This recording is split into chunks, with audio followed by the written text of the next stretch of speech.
building engines. That was my first ever Indy engine with Peter Revson. We sat on the pole in 1971 with that Offie. Wow, beautiful car. And that car elevated the track record by something like 7 or 8 miles an hour. Yeah, in 71 it did, yes. Yeah, amazing.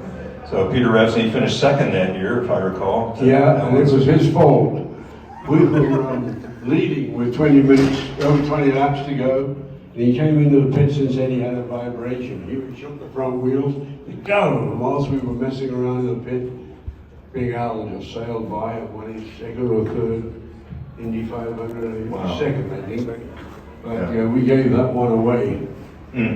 That hurt. So this is Johnny Rutherford, 1974, but in 1973 you built the pole-winning engine for his... With Rutherford, yeah. That was another Offie. In those days, there was no control. I mean, unlike racing today, where there's pages and pages of bloody rule books that half of them don't mean anything, but they're rules. In those days, if you had a better idea than the guy next door or the guy sitting there, you used it. You can't do that anymore. It's not. If you read that book, Mark Raffoff was with me at IMSA. This is the book on Roger's career called Boost. In there, he says that when I was the technical director, we had 10 935 Porsches.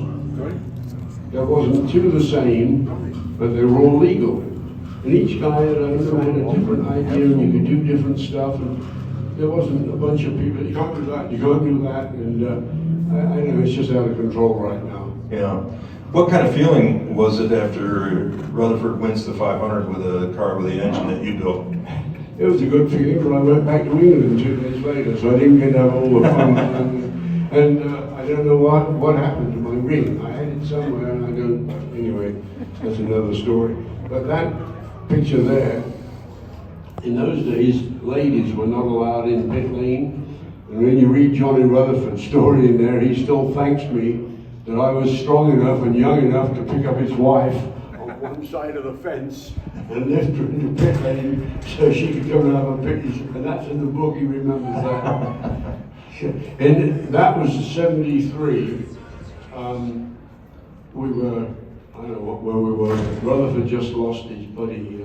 Art Pollard. Art Pollard was killed, and we were third or fourth in line. And he was having and there was an engine builder named Herbie Porter who built all of the Goodyear tire testing engines. So if you went tire testing for Goodyear, you had to use a Porter engine, because what had happened, a lot of people were putting worn out stuff into a tire test engine, and when the engine blew up, Goodyear bought a new engine. And they soon got wise to that, but we were in line and Porter's working with me, and he's changing the valves and springs in the Hillman fuel injection, and I said, Porter, why don't we stop around and screw in the bolt? And he said, typical Englishman, strong springs, big holes and lots of boost. Do what you gotta do. So I screwed the bolt in. We had a 120-inch manifold pressure gauge, and it bent the needle. So we have no idea what kind of horsepower that had. With the Offie, there was no cylinder head, because the cylinder head and the block were all one piece, so there was no head gasket. So the controlling factor in those days was the RPM. They were big pistons, because it was 161 cubic inches. So it's a big pistons and a fairly long stroke, and the critical issue was you couldn't over-rev them. But if you kept the revs to where they needed to be, they were almost indispensable. Yes. And right after that was when USAC, who in those days were running IndyCar, they came up with a pop-off valve, so you couldn't do what we did anymore. Yeah. There was limits. So this is a 4-cylinder turbocharged engine back in the set. This is over 50 years ago, yeah. And this engine still makes more horsepower than today's IndyCar engines. By a long way. By a long way. Our dyno in McLaren, where we did a lot of the Can-Am engines and stuff, would peak out, I think it was at 1,350 horsepower. We couldn't get any more than that with the torque and the RPM and stuff.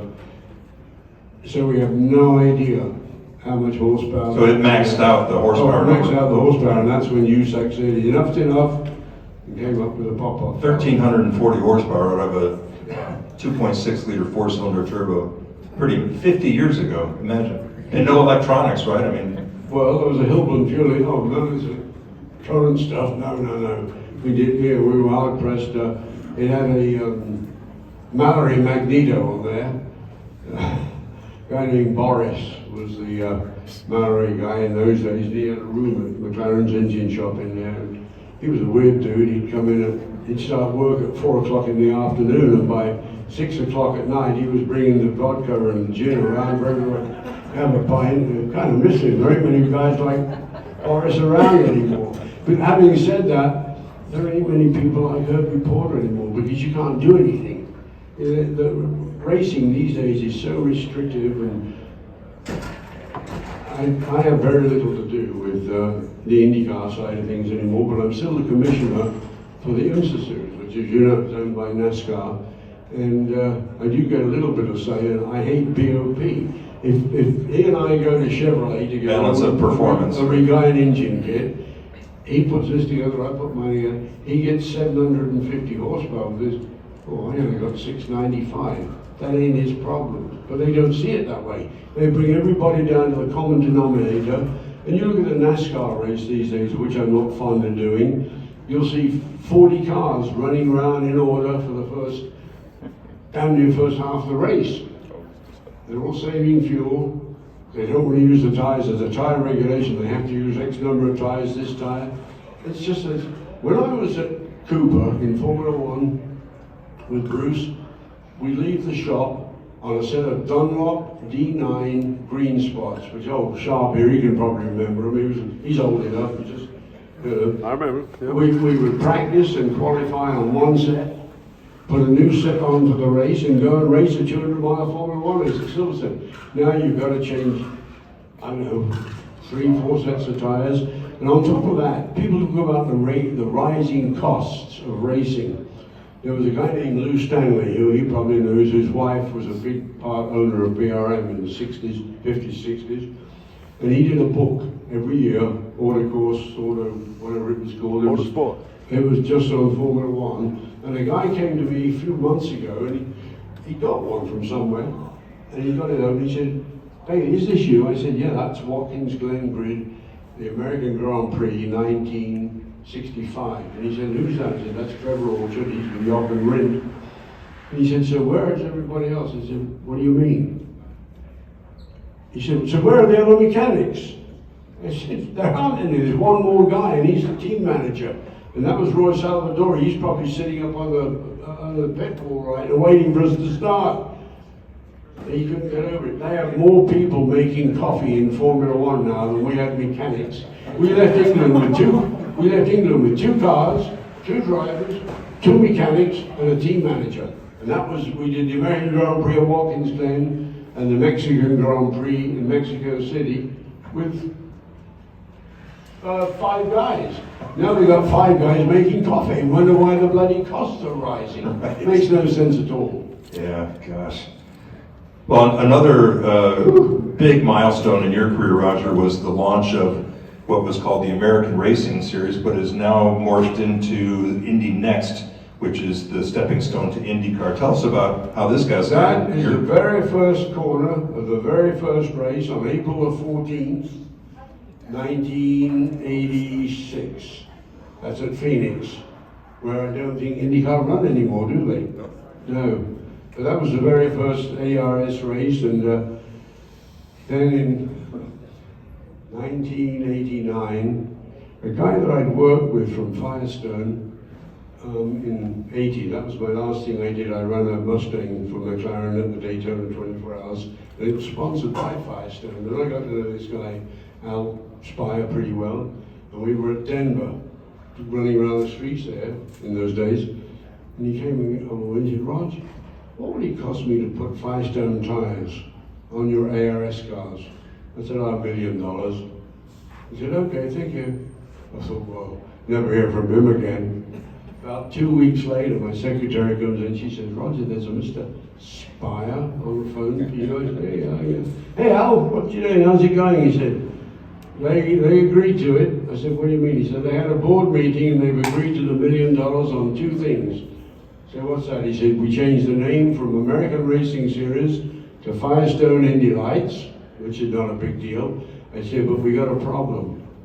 In those days, you couldn't use Indy in anything automobile related without a write-off from the speedway. So I called Tony. He said, Tony, Tony George. Yeah, I got an opportunity to bring Firestone back into racing. He said, so what? I said, well, they want to call it Firestone Indy Lights. And he said, other than you just allowing me to get in Indy in the title, I've got to change the wheels from 13-inch to 15-inch, but they're going to keep the same size OD tire. And that was part of the problem with those cars that you're looking at. They had a 24.5-inch OD tire on a 13-inch wheel, so they had a sidewall like that. When it really got to find its side, they do that, and then they would flick back, and we probably crashed more cars than we should have done because of the tire. So I went to see my friend, my partner, Mr. Pat Patrick. I said, Pat, Firestone want to come back and put tires on our cars. He was very friendly with the chairman of Goodyear. And Pat Patrick was a team owner at the time, IndyCar team owner, yes. whose brainchild it was to start this in the first place, right? So you were basically partners with Well, Pat Patrick. what happened was I'd started selling March Indy cars in 1982 when I was still at IMSA. Robin called me, Raj, we've got a problem with the people in Fort Wayne and we want you to sell the Indy cars. I said, all right, I can't, I work for IMSA. He said, well, see what John says. So I went to see John Bishop and said, John, Robin Hood wants me to sell the March Indy cars. And in America, he said, I don't care what you do in the evening as long as it doesn't interfere with what you do for me during the daytime. So I started selling March Indy cars. And then in 1984, Robin got a little greedy and he started building IMSA GTP cars to the rules that I'm writing. And then two of our drug friends ran in here and Bill Whittington won the IMSA championship on 84. In a March that I had sold. We get to the end of the 85 season, and in those days, John Bishop owned a part of it, so the Big Bill France that owned this NASCAR, he owned the major portion. So we get back to Bridgeport, Connecticut, where we were living, and we get called into the office. Roger, we got a definite problem. I said, oh, what's that, Mr. France? We got a conflict of interest. What's that? He said, you can't be selling cars that you're writing the rules for. So I went home and said, we just had our second baby, and he was about a month old, Julian. And I said to my wife, I've just been given kind of an ultimatum. I've either got to write rules or I'm going to sell cars, but I'm not allowed to do both. And she said, well, you're getting paid well by IMSA. I said, yeah, but she said, you're making more money selling race cars. But the problem is, will those guys that have bought cars come back and buy next year? In 1985, we sold 45 March Indy cars. In 1986, we sold 49. So in 2 years, we sold more than the total Dallara since they started racing the damn things. But anyway, I didn't know what I wanted to do, and that's when I got a call from Robin Hood. He said, Raj, we're starting a new series in America. I said, oh, great. What is it, Robin? He said, it's going to be a junior IndyCar series, just like Formula 2 is to Formula 1, but we're going to use an American engine. I said, oh, great. Who's going to do it? He said, Pat Patrick's putting up the money, I'm putting up the cars, and you're going to run it. And then there was no, are you interested? But it just worked perfectly. And my wife's family lived up in Marlette, which is in the middle of bloody nowhere. I didn't live up there. And Herb Fischel, who was the head of General Motors Racing in those days, lived on the lake in Clarkston. He said, Raj, why don't you come and live where I live? I did, but couldn't find a house that I wanted in those days. But short story is, I moved to Clarkston in 1985, and I'm still here. So anyway, Pat goes to Roger, we can't do that. He goes, Chuck Pilliard, who was the president of Goodyear in those days, and he were pretty damn good friends. I'd met him, didn't know him. He said, so what do they want to do? I said, well, they want to change the size of the wheel. He said, well, that's expensive. I said, they want us to change the title. To what? They said, to Firestone Indy Lights. No, we can't do that. I said, but they want to give us $1 million. Oh, I think Chuck would understand that. In those days, I was getting 85 grand from Goodyear. Firestone offered me $1 million. It's going to cost me $100 to pay Tony George. So it didn't take Sounds long. like a good So deal. 1991, we started the Indy Racing, Indy Lights, and then Indy, or CART, as it was in those days, wanted to go public. They had nothing to declare use of proceeds, and the people at the stock exchange wouldn't allow them. And so finally they came and said, "Can we buy Indy Lights?" And then we go, "Yep." So we did. We sold it, but I had been having some problems with the guy who was the CEO at CART in those days, and I did an interview with a guy, David, that writes the stories for the Milwaukee Journal, and Joe Heitzer objected to some stuff I had said about what was going on, so they fired me. But what he didn't know, a week prior to that, I had a meeting with Tony George, and we were going to start the Indy Lights equivalent at the Speedway. So it didn't take but about 2 days to pick up my stuff, and I was down there. And then, unfortunately, I had a little bit of a same run-in with Randy Bernard, who you probably know. He went to England, came back one day, and he said, "I signed the third engine." I said, "Oh, that's good, Randy. Who'd you get?" "I signed Lotus." I said, "He did what?" "I signed Lotus. What's wrong with that?" I said, "Lotus never built a racing engine." "Of course they did. How do you think they went racing?" I said, "Let me tell you something, Randy. I knew Colin Chapman quite well. The first 7 out of E93A, the Mark IX out of MG, the 10 out of Bristol, the 11 out of Climax, the 12 out of Climax. There was no 13 or 14, 15, 16, 17, 18, all that Climax, da, da, da. And I said, and I went up to number 50. I said, "You know what? Lotus never built one of those engines." It was like I kicked him in the teeth, and that was the end of our relationship. But that was 2007 or 8 when he did that. And sure, to my, what I told him when the engine showed up, it was a Judd. And there was only 3 teams. I think Keith Wiggins was the only guy that lasted the whole season with a Judd engine. And then we come to 2011, and we're running 26 cars at most of the Indy races. And for the first time ever, we're going to go to Las Vegas. I said, "What, the streets?" Or we'd run Caesar's Palace on a road circuit. "No, we're going to go to the Oval." Well, for anybody here that's been to the Las Vegas Oval, it's probably the most difficult, dangerous mile-and-a-half oval in the country by a long way. It's certainly the most high-banked.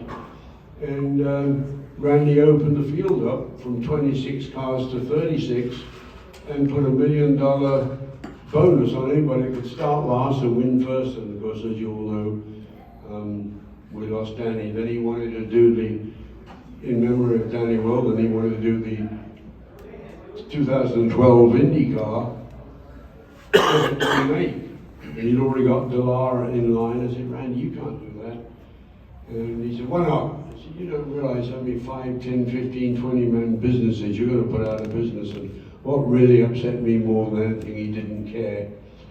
Anyway, it wasn't long after that, I get called into the office. "Roger, it's time for you to go." "What do you mean?" "I want you out of here." So I said, "You know what, Randy? I'd love to, but I can't." And that was on a Thursday. On the Tuesday, I just got 3 months short-term disability to have a new knee put in. I said, "I'll see you in February." So I went back to the Speedway in February. He wouldn't talk to me. He sent some guy he said, "Mr. Bernard said I've got to do the paperwork for you to get out of here." So I said, "You know what, when people leave the Speedway, they all get a month's pay for every year they've been there. I've made a lot of money for this company. I'd like full insurance with mine." I said, "Yeah, money, but with the insurance." "I'm not sure Mr. Bernard will do that." So he took off. He came back about 10 minutes later. And he said, "Mr. Bernard said, do whatever it takes to get rid of him." I said, "Okay, thank you." So that was 2013. Yeah. And Well, so I left on the Monday. On the Monday, I got a call from a lady. She said, "Roger, and this and you and Randy are not getting." I said, "Mary, it's not that we don't get along. He's a person. I'm fine with him. I don't like what he's doing to racing." She said, "Don't worry, I'll take care of it." I said, "Mary, don't." My wife was having some health issues, and I said, "As long as he's there, I'm not coming back." Oh dear. She said, we talked a lot about this over there. I said, yeah, you know, I grew up in a family of village blacksmiths in the 40s. We didn't have a degree on the wall from Harvard or Oxford or Cambridge, but my grandpa taught us a lot of common sense. She said, oh, I know, we've talked a lot about that. Like what? I said, well, he sure as hell wouldn't have hired a bloody bull rider to run a racing program. 3 months later, he was gone, but I never did go back there, and please I didn't. So I've had a lot of time on my hands and a lot of free time. Well, Roger, thank you so much. We could talk forever, but it was an amazing career. I'd like to open the floor up for questions and answers, if there are any, Q&A. And we'll take about 10 minutes here. If Ask anyone's him got some about Sally questions for Roger. Stokes. Huh? Ask him about Sally Stokes. Sally Stokes. Do we have a story? And for those who don't know, Sally Stokes was a very high-ranking model in London while I was at Cooper Car Company. And while I was at Lister in the 60s, doing the Lister engines, met this guy named Sir John Whitmore, who had a beautiful big country house in Essex. He had a flat in London, in Mayfair, equally as big, equally as big. And he was a friend, so I used to go and see him. This model, she was outstanding. So, I mean, she was never going to go with a bloody engine builder for sure, but we had one or two good nights out, me and Sally. So John said, bring Sally around for dinner tonight, because I knew his wife very well, took her around there, and there was some guy there named Jim Clark. I introduced Sally to Jimmy Clark and never saw her again. And I learned a lot from that, and he knows the story deep down. I suspect that's why he asked about Sally Stokes. Yeah. And I had another problem with one with Mr. Redson too. Okay. The young lady that, one of our sponsors when we came here in 71 with McLaren was a chicken farmer. He had a big chicken farm north of Indianapolis, and he used to take all the mechanics and the guys there for beer and burgers on Saturday. And the first week we were there, I saw this lovely looking young lady. So I walked by there and just slid out. Hey, how you doing? Like to go out one night? She said, I'd love to. So I took this lady out 2 or 3 times. And then it comes time for the Hoosier 100. It's a big 100-mile dirt race at the fair. Terre Haute, yeah. No, this was at the fair. Oh, at the fairgrounds, yeah, I'm sorry. 38th Right. Street. Yep. And she wants to go to see this race. I said, oh, no problem. So I got the tickets. She we go. Said she wants to sit on the outside. Said she was in, I think. So I took Marjorie to this dirt race. She said, can we go in and see the cars at the end of the race? I said, yeah, no problem. Took her in. The first person we met, oh, this is my driver, Peter Revson. Never saw her again. That was 1971. 1972, she became Miss Indiana. 1973, she became Miss World. And you can look her up, Marjorie Wallace. And she was with Peter in South Africa when he got killed. And then she had some kind of a relationship with some bloody Welsh singer named Tom Jones. And if you read the story on Marjorie Wallace, she's the only Miss World that ever had a title taken away from her. And I didn't get into why. God, some of these. Oh, yeah, I can only imagine. We got time for one more question, if we have. Anyone got a... Yes, sir. Would you care to share a story about your involvement with the movie Le Mans? I didn't have a great involvement. A friend of mine that I worked with at Shelby's, Mike Donovan, still lives in the same house that he lived in California when we were there in '66. And we talked a little bit. He called me a couple of times just to refresh his memory. And they talked to him quite a bit when they made the movie. And because he'd been part of it, I guess. What's that thing they have before they... Premiere. A story about a watch? Oh no, they have a premiere. And then Mike got invited to that, so he goes off, he calls him the next morning, comes back and says, Bailey, knowing how bloody critical you are about everything, go and see this movie with an open mind. I said, okay, Mike. A couple of weeks later, I got the opportunity to go to Birmingham to see this movie, and called him the next morning. He said, what do you think? I said, about 40% true. He said, Bailey, we've been friends since '66, and that's the first time we've agreed on anything. That's exactly the number we use.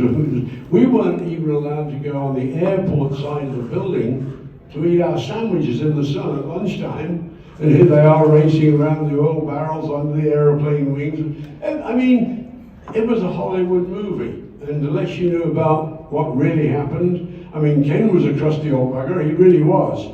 And his nickname, Sidebite, he'd be working away or doing something, and suddenly this fellow would go, "Well, what are you doing?" And that, you know, in the movie, the race for me was a little, because Denny Holm, who was Ken's co-driver, was a very good friend of mine. We'd been together at Tyrrell's in '62 in Formula Junior, and so he's with Ken, and I got my roommate and an old driver in the other car, and the Ford guys, and this is a little bit the same now. You get people that ain't really involved in the racing, but they're in a position higher up with the company where they make the decisions, and that's what happened there. Those guys should never have been in line, going across the line like they were. And then the Frenchman, in their infinite wisdom, said, "Well, yeah, but in 24 hours, this car, the black number one, covered more distance because he was 8 cars down from the pole so in 24 hours he covered more distance than the guy that was on the pole, which is a lot of, we won't go what it is, but that should never have happened. But it was happened for me. Ken was mad. And if that would have been anybody other than Chris and Bruce, you'd still been hearing Denny on before he died. He would not have shut up. But yeah, you said about a watch? Yeah, you got a watch from, Oh, from Enzo. yeah. And I got one from Jackie Stewart too. Jackie Stewart. And that's inscribed on the back to Roger with thanks for 1964. Jackie, you've seen that. Anything But- from a Scotsman is, Yeah, I don't wear either of them to go out, especially at a function where people carry guns these days, because I ain't allowed to carry mine, so I don't wear a wristwatch either. I think I've got 20-something watches and never bought one. This Ritmo, they were sponsors of the ARS series. Yeah. They were out of California somewhere. But, yeah. Well, Roger, thank you so much. I wish you had more time, and thank you all for coming. Oh, thank you. This is the first time I've ever done anything quite like this. I think it'll probably be the last because they're running out of people to talk to. When they first asked me to do this, I thought, I don't want to do that. But Well, there's no more people like Roger Bailey around, that's for sure. it's a little bit like that book, Christmas 2019. I get a call from a guy, I knew him by name, but I didn't really know well, Joe Freeman. He's the president, he owns Racemaker Press. Goes, "Bailey, we want to do a book on your life story." I said, "Joe, nobody gives a shit about what I've done." He said, "That's not for you to decide." I said, "So what brought this on?" He said, "We were watching the Ford Ferrari movie at Christmas, and one of our guys knew you." And he said, "Bailey's the only guy that worked on the Ford and Ferrari works teams." I said, "No, I don't want to say that because the next thing I'm going to do is get a letter from some high-powered attorney suing my butt." He said, "You don't have to. We've done the research and you are." I said, "Go ahead. Who's going to write it? Because I'm not." He said, "No, Gordon Kirby." I'd known Kirby for many years. So I said, "Okay, fine." Didn't hear anything for 4 or 5 months, and then I got the first page, 10 page, whatever it was. And the first thing that really hit me was the interview with Mr. Penske, when he said I had a lot of great ideas and was one of the hardest working mechanics he ever employed. From anybody else, that would have been a great comment, but coming from him, that really meant something. And then I read a bit further on and get to JYS, and he said, "If it hadn't been for Ken Tyrrell and Roger Bailey in 1964, I might never have had a career." So I called him in Geneva and said, "Hey, you've been talking about me." He said, "You did an interview with Gordon Kirby for about 2 hours." So I said, "So did you say all that?" "I did." So I called Freeman and I said, "Go ahead." And then I didn't hear very much about the book. And a couple of people from Mark Raffoff called me, and a couple of Rutherford called me. And they'd all had interviews with Gordon Kirby. And then Speedway 2022 at Indy, get a call from Freeman. He said, "Hey, Bailey, can you be at the memorabilia show Friday?" I said, "Yeah, well, what's going on?" He said, "We're introducing your book." I hadn't seen it or anything. And when I did see it, The only thing I wouldn't have agreed with, I'm not smoking, I don't smoke, and that looks like a bloody, it's actually a door frame. It looks like a cigarette in my mouth. I wouldn't have gone with that, but other than that, I didn't want to do it until about 3 or 4 months later. I didn't think anybody cared about what I'd done, and it was not of great interest until I got my first check. And I thought, oh, this is not a bad deal at all. And they got 2 more checks, and now Racemaker are going out of business, I'm told. And somebody called me yesterday, was trying to buy one, and they can't, they're not on Amazon. Probably all sold out. I don't know. Well, I can't complain till I have my money. Well, thank you, Roger. Appreciate it. And is Ed Lawrence here? There he is. Okay, we're going to give some awards to our special winners today, and Ed's going to fill you all in. But Roger, again, thank you so much for your time. What an amazing tour. Amazing tour. That many people want to sit and listen to that.